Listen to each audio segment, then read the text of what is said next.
जा रे जाओ दीवाने, तू क्या जाने आने जाने बात करते। वो बला की खूबसूरत थीं और जब वो पर्दे पर आती थीं तो दर्शक दीवाने हो उठते थे। पर्दा तो है हुस्न की जीनत, पर्दा तो है यूं।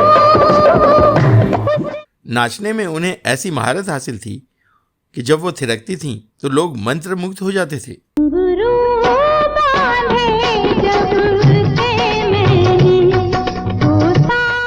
दिखने में तो वो हूबहू मधुबाला की तरह थीं। उनकी मुस्कान, अदाएं और चंचलता कुछ भी किसी मायने में कम नहीं थी। जदू जदू भी भले रे भले का, मैनू तेरी सोए मेरे सजना। लेकिन क्या आप जानते हैं कि मधुबाला से यह समानता ही उनकी नाकामयाबी का कारण बन गया। ऐसे नहीं हो सकता। अम्मी जान, क्या आप सोच सकते हैं कि उन्हें उस वक्त के एक मशहूर माफिया डॉन ने सिर्फ मधुबाला जैसी दिखने की वजह से उनसे शादी कर ली थी। तुम प्यारे हो भला मोहे, प्राण से मैंने मांगा है। और क्या आप यकीन करेंगे कि उनकी बेटी ने ही लगाया था उन पर अत्याचार करने और शादी करवाकर प्रॉपर्टी हड़पने का आरोप। घर तलाश करने आई थी, एक ऐसा घर जिसकी कोई छत ना हो, कोई दरवाजा ना हो। तो कौन थी यह अदाकारा और कैसा रहा उनका फिल्मी सफर? क्यों और कैसे वो खो गई गुमनामी के अंधेरे में? और क्यों उन्होंने अपनी सारी प्रॉपर्टी दान कर दी अपनी ही सौतन की फैमिली को? जानेंगे और भी बहुत कुछ, बस बने रहिए हमारे साथ। ये राखी भी प्यारी है, सुहाग भी है प्यारा। दोस्तों नमस्कार, आप देख रहे हैं ड्रामा सीरीज भारत और मैं हूं धीरज। अगर आप पुरानी फिल्मों के शौकीन रहे हैं और अभिनेत्री मधुबाला के फैन हैं तो आपको याद आएगा कि 70 और 80 के दशक में उनकी हमशक्ल अदाकारा सोना ने फिल्म इंडस्ट्री में बतौर मुख्य अभिनेत्री कदम रखा था। जब मासूम से काम लेते नहीं बंदूक। जब वह रूपाले पर्दे पर आईं तो उन्हें खूब लोकप्रियता मिली, उनकी खूबसूरती की वजह से, न कि उनकी अदाकारी की वजह से। अदाकारा सोना की पैदाइश मुंबई में हुई थी। किस साल में हुई यह तो पता नहीं चलता है, लेकिन सन 1950 के आसपास ही हुई होगी। इनके वालिद साहब का नाम असगर गजब कश्मीरी था। वह भी एक एक्टर थे और उन्होंने कुछ बी ग्रेड फिल्मों में भी छोटे मोटे रोल किए थे। अदाकारा सोना ने बाल कलाकार के तौर पर भी कुछ फिल्मों में अभिनय किया था। तब उनका नाम बेबी शोभा हुआ करता था। क्या बात कर रही थी? बात क्या है? अगर वो कुंवारी रह गई तो? अरे भाई, कौन कुंवारी रह गई? मेरी गुड़िया, उसकी शादी होने वाली है ना। IMDb की रिपोर्ट के मुताबिक सोना ने बेबी शोभा के तौर पर जिन शुरुआती फिल्मों में अभिनय किया वो थी 1957 में रिलीज बड़ा भाई, 1959 में रिलीज घर घर की बात, चार दिल चार राहें और गूंज उठी सहनाई। कदम बढ़ाए जान डर, कदम बढ़ाए जा, कदम बढ़ाए जान डर, कदम बढ़ाए जा। बाद के वर्षों में उन्होंने करीब 10-11 फिल्मों में हीरोइन या हीरो के बचपन के किरदारों को अदा किया। 1960 में उनकी 5 फिल्में रिलीज हुईं। 1962 से 1964 तक वो बतौर बाल कलाकार काफी शोहरत बटोर चुकी थीं। ये दुनिया एक मेला है, यहाँ इंसान मिलते हैं, गरीबों की दुआओं से। उन्होंने हिंदी के अलावे भोजपुरी फिल्मों में भी अभिनय किया था। 1964 के बाद कुछ वर्षों तक बेबी शोभा गुमनामी में चली गईं, लेकिन जब लौटी तो पूरा शबाब बनकर। वो 1971 में कमर नकवी की फिल्म बदनाम फरिश्ते में मुख्य कलाकार के तौर पर इंट्रोड्यूस की गई थी। हालांकि फिल्म में राजेश खन्ना और शर्मिला टैगोर भी स्पेशल अपीयरेंस में नजर आए थे, लेकिन इन बड़े नामों का होना ही फिल्म की तबाही का सबब बन गया।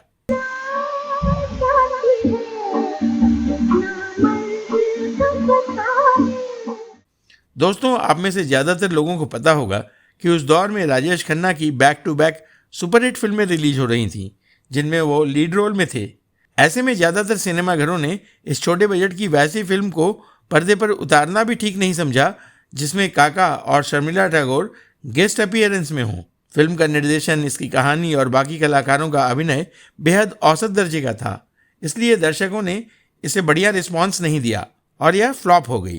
छत की दीवार नहीं, शर्त का दरवाजा अगर खुला रह गया तो लोग हमारे प्यार के आंगन में पैर झांक कर सकते हैं। सोना की एंट्री ही कमजोर हुई तो उन्हें ए ग्रेड फिल्में नहीं मिली। उन पर मधुबाला की हम शक्ल होने का जो टैग लगा वह भी उनके लिए नुकसानदेह रहा।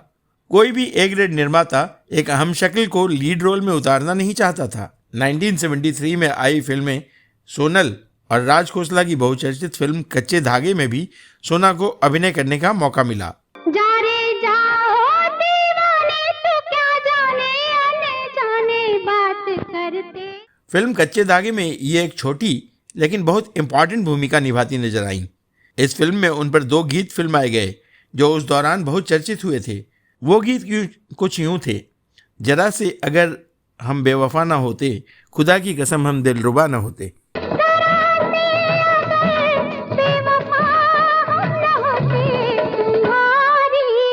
यह बहुत ही खूबसूरत गाना है। इसके अलावा एक और गाना इन पर फिल्माया गया था।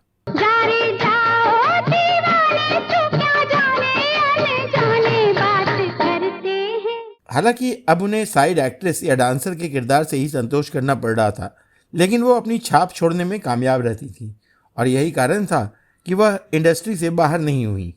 1973 में ही रिलीज सुनील दत्त और राधा सलूजा की फिल्म मन जीते जगजीत में भी उन्हें सतवंत सत्तो कौर के दिलचस्प किरदार में देखा गया। जदू जदू भी बने रे बोले था मैनू तेरी सोए मेरे सजना। 1974 की गंगा, 1975 की मृग तृष्णा में भी उनकी भूमिकाएं साधारण रहीं, लेकिन उसी साल रिलीज फिल्म बीवी किराए की में सोना लीड रोल में नजर आई थी।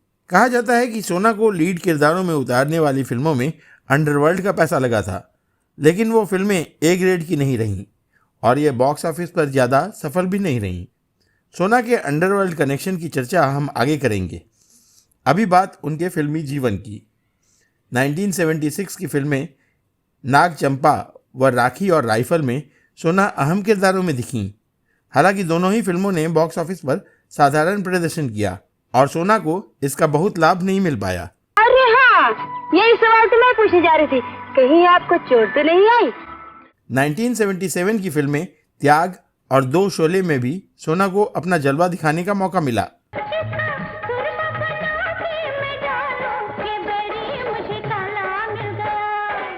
अगले साल यानी 1978 में आई फिल्म अत्याचार में भी वह छोटे से किरदार में नजर आई। 1979 में रिलीज फिल्म सुल्तान हिंद गरीब नवाज में सोना को सलमा के मुख्य किरदार में देखा गया और यह फिल्म इस्लामी सर्किल में काफी लोकप्रिय भी रही। जिस जबान से अल्लाह का पाक नाम लिया जाता है उस जबान को गंदगी में डुबोते हुए आपको जरा भी शर्म नहीं आई? लेकिन क्योंकि यह फिल्म केवल इस्लाम प्रेमियों के बीच चली, इसलिए आम दर्शकों में इसकी भनक नहीं मिल पाई। दोस्तों, वह दौर सोशल मीडिया या इंटरनेट का नहीं था, इसलिए फिल्मी कलाकारों के सामने एक बड़ी चुनौती दर्शकों में अपनी पहचान बनाने और उन्हें खींचकर सिनेमाघरों तक लाने की रहती थी। ऐसे में अगर लगातार कई फिल्में न चल पाएं तो उस कलाकार के लिए इंडस्ट्री में टिकना मुश्किल हो जाता था। सोना इसके बावजूद टिकी रहीं क्योंकि उनमें जूझने की क्षमता थी और उनके चाहने वाले फिल्मों में पैसा लगा रहे थे। उन्हें 1981 में रिलीज फिल्में ख्वाजा की दीवानी और मीना कुमारी की अमर कहानी में भी अभिनय करने का मौका मिला। लाइए। अल्लाह, छोड़िए छोड़िए ना। 1982 में सोना फिल्म माँ के आंसू में नजर आईं। अगले साल यानी 1983 में वह बिस्मिल्लाह की बरकत, कैसे कैसे लोग और गुलामी की जंजीरें में विभिन्न भूमिकाओं में दिखीं। इसी साल उन्होंने एक फिल्म भी प्रोड्यूस की जिसका नाम था सीक्रेट एजेंट। वो खुद इस फिल्म में हीरोइन भी बनी थी। इस फिल्म में उनके साथ थे महेंद्र संधू। फिल्म का संगीत बप्पी लाहिड़ी ने तैयार किया था, लेकिन यह फिल्म कभी रिलीज नहीं हो पाई। वर्ष 1984 में सोना फिल्म कसम दुर्गा की में और वर्ष 1986 में आदमखोर में दिखी। वर्ष 1987 में सच्ची इबादत में उनकी मुख्य भूमिका थी।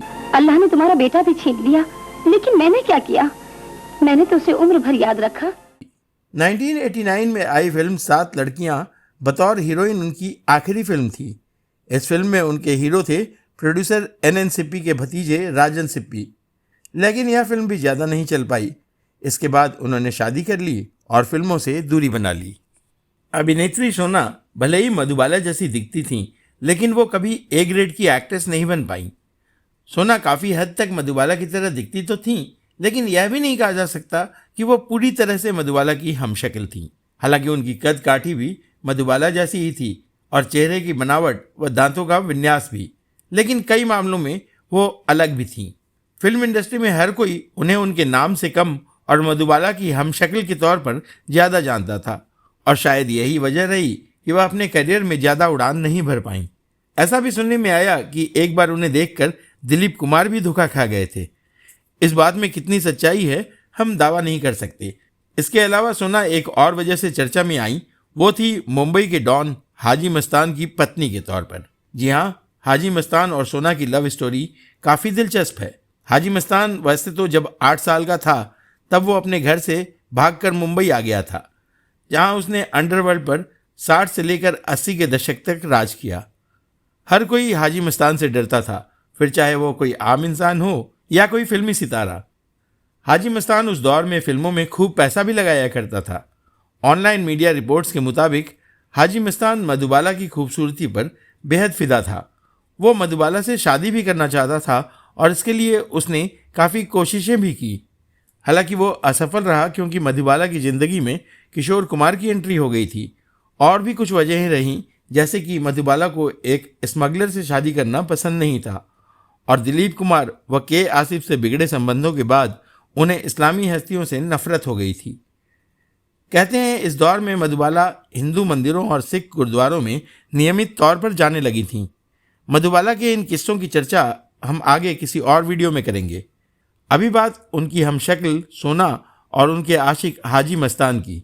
जब फरवरी 1969 में मधुबाला इस दुनिया से रुखसत हो गई तो हाजी मस्तान को बेहद निराशा हुई। फिर उन्हें पता चला कि फिल्म इंडस्ट्री में मधुबाला के जैसे दिखने वाली एक नई लड़की ने कदम रखा है, और यह लड़की कोई और नहीं बल्कि एक्ट्रेस सोना थी।